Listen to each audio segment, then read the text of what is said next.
Hi everybody and welcome. In this video I'm going to tell you when will the Google Maps car come.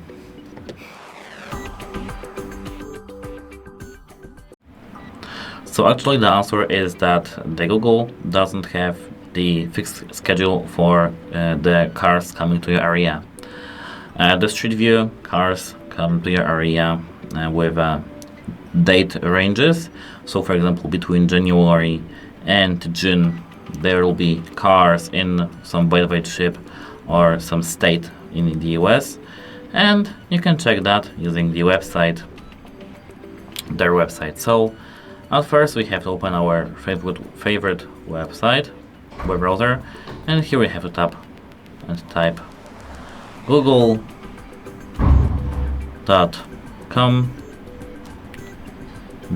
of course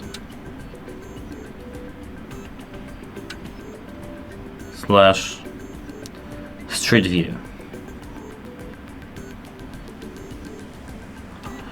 Street View.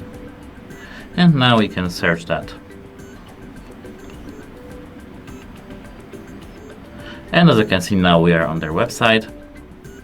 And here we have to scroll down till we see this car. Here we can see where Google is collecting Street View next. Discover where we are headed next with the Street View car or the Street View tracker. Here we can select the country. For example, let's select, for example, Japan. And here the region in Japan. And here view districts. Here we do have dates, date range from January to the September, and districts. That's it, hope it helps you, and goodbye!